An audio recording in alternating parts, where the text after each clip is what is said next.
20 national symbols வந்து இருக்குது. அதுல வந்து ஒரு 4 இது வந்து இப்போ வந்து எக்ஸிபிட் பண்ணியிருக்கேன்.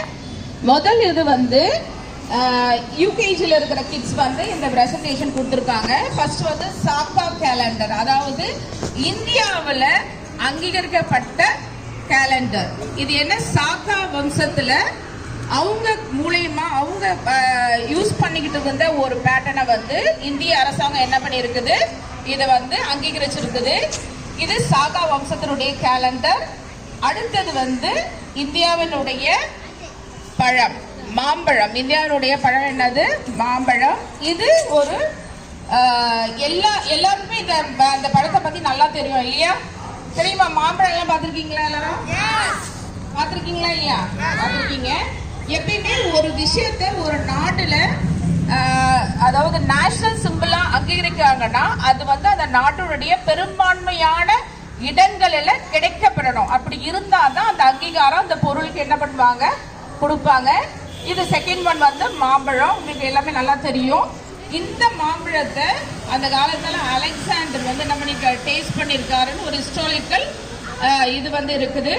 முகல் எம்பரர் வந்து என்ன பண்ணியிருக்காரு, பீகார்ல 1,00,000 மரக்கன்றுகளை, மாம்பழ மரக்கன்றுகளை அந்த காலகட்டத்தில் நட்டிருக்காரு. சரிங்களா? அடுத்தது நம்மளுடைய தேசிய காய். உங்களுக்கு நல்லா தெரியும் என்ன காய் இது, பூசணிக்காயா? ஒரே ஒரு நிமிஷம் சொல்லுமா.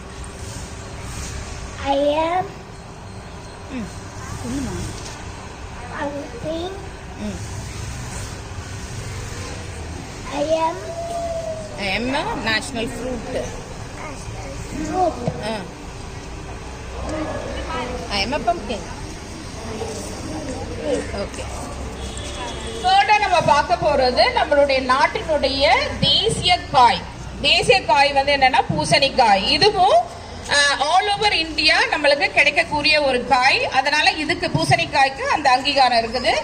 நாலாவதா நம்ம ரெப்ரசென்ட் பண்ண போறது சிவபிரணேஷ். இவன் போட்டிருக்கிறது என்னன்றது உங்களுக்கு எல்லாருக்கும் தெரியும். எல்லாருடைய சட்டையிலும் இன்னைக்கு என்ன பண்ணிருக்கீங்க, குத்திருக்கோம். என்னது அது, தேசிய கொடி, நம்ம நாட்டினுடைய தேசிய கொடி. இந்த தேசிய கொடியில மொத்தம் எத்தனை வண்ணம் இருக்குது? 4 வண்ணம். 4 வண்ணத்துக்கு என்ன அர்த்தம் தெரியுமா? தெரியாது.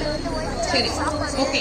மேல இருக்கிற சாஃப்ரான் அப்படின்னு சொல்லுவாங்க, செங்குருதி நிறம். அது வந்து ரெட் கிடையாது, ஆரஞ்சு கிடையாது, சாஃப்ரான் செங்குருதி நிறம். அதாவது நம்மளுடைய நாட்டினுடைய விடுதலைக்காக பாடுபட்ட தியாகிகளுடைய நினைவாக, அவங்க ரத்தம் சிந்தினாங்க இல்லையா, அந்த செங்குருதியின் நினைவாக அந்த நிறம் கொடுக்கப்பட்டது. நடுவுல இருக்கிற கலர் வந்து உங்களுக்கு நல்லா தெரியும், வெண்மை நிறம். வெண்மை எது குறிக்கும்? வானம். எல்லாம் மேல பாரு, வானம் வெள்ளை கலர்ல இருக்கு. வானம் வெள்ளை கலர்ல இருக்கா, மேகம் வெள்ளை கலர்ல இருக்கா? மேகம் வேற. எப்பவுமே படிக்கிற பசங்க ஒவ்வொரு விஷயத்தையும் நுணுக்கமா கவனிக்கணும். என்ன பண்றோம், கிளியரா பேச தெரியணும். ஒரு கேள்வி கேட்டா அதுக்கு பதில் எப்படி கொடுக்கணும், கிறிஸ்டல் கிளியரா பதில் கொடுக்க கத்துக்கணும். அதை தெரிஞ்சுக்கதான் ஸ்கூலுக்கு வரீங்க. தப்பு தப்பா என்ன பண்ணக்கூடாது, ஒரு விஷயத்த சொல்லக்கூடாது. நடுவில் இருக்கிறது வெண்மை, தூய்மைக்கான அடையாளம், நம்மளுடைய தியாகிகளுடைய தூய்மைக்கான அடையாளம். அடுத்தது கீழே இருக்கிற பசுமை, இது நாட்டினுடைய பலத்தை வந்து நம்மளது குறிக்குது. நடுவுல இருக்கிற சக்கரம், அசோகா சக்கரம், இது யாருடைய இதுன்னு தெரியுமா? அசோகா சக்கரம் நம்ம ஊர்ல அசோகர் ஒரு மன்னர் இருந்தார் தெரியுமா?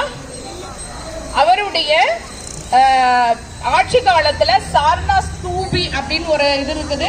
அதுல இந்த எம்பளம் வந்து இந்த சக்கரம் வந்து என்ன இருக்குது, அதுல இருக்குது. அந்த இடத்துல இருந்து, அந்த சக்கரத்துல இருந்து ரெப்ரசென்ட் பண்ணி தான் நம்மளுடைய தேசிய கொடியில அதை கொடுத்துருக்காங்க. அப்ப அதுல நிறைய ஸ்ட்ரோக்ஸ் இருக்குது. சரியா? அந்த ஸ்ட்ரோக்ஸ் வந்து அப்ப இந்தியா விடுதலை பெறும் பொழுது எத்தனை மாநிலம் இருந்ததோ அதை என்ன பண்ணுச்சு, ரெப்ரசென்ட் பண்ணிச்சு. இப்ப இருக்கிற காலகட்டத்தில் அந்த மாநிலங்கள் என்ன பண்ணிருக்குது, நிறைய உயர்ந்திருக்குது. எக்ஸாம்பிள் ஆந்திரா, ஜார்க்கண்ட், இதெல்லாம் என்ன பண்ணிருக்காங்க, 2 பிரிச்சிருக்காங்க. மாநிலங்களோட அளவு என்ன பண்ணிருக்குது, உயர்ந்திருக்குது. இன்னைக்கு கொண்டாடுற இந்த குடியரசு தினம் ஜனவரி 26 கொண்டாடுறோம். ஆக்சுவலா இந்த ஜனவரி 26 கொண்டாடுற இந்த குடியரசு தினத்தை என்ன பண்றாங்க, நவம்பர் 26ஆம் தேதி என்ன பண்றாங்க, இம்ப்ளிமெண்ட் வந்துருச்சு பார்லிமெண்ட்ல. அப்ப கொஞ்சம் கொஞ்சம் வராங்க, அதுல அந்த இருக்கிற விஷயங்களை எடுத்துட்டு வராங்க. நாட்டுடைமை ஆக்கப்பட்டு அது வந்து எல்லாராலும் அங்கீகாரப்பட்ட நாள் வந்து ஜனவரி 26. அப்பதான் என்ன பண்றாங்க, இத சரி ஓகே இதையும் ஒரு நாளா நம்ம என்ன பண்ணுவோம், செலிப்ரேட் பண்ணுவோம்னு சொல்லிட்டு என்ன பண்றாங்க, கொண்டு வராங்க. இதை என்ன பண்றோம், வருஷம் நம்ம என்ன பண்றோம், கொண்டாடிட்டு இருக்கோம். ஏன் கொண்டாடுறோம்னா அது எதுக்காக கொண்டாடப்படுன்ற விஷயத்த முதல்ல தெரிஞ்சுக்கணும். அடுத்த ஜெனரேஷன் என்ன பண்ணணும், இந்த விழாக்கள் மூலயமா என்ன பண்ணணும், அதை அடுத்த தலைமுறையருக்கு கொண்டு போகணும். இன்னைக்கு நான் சொல்றேன், நீ தெரிஞ்சுக்கிட்ட நீ என்ன பண்ணணும், அடுத்த ஜெனரேஷன் உங்களுக்கு வரப்போற அடுத்த ஜெனரேஷன் என்ன பண்ணணும், இந்த விஷயத்த எடுத்துக்கிட்டு போகணும். தேங்க்யூ.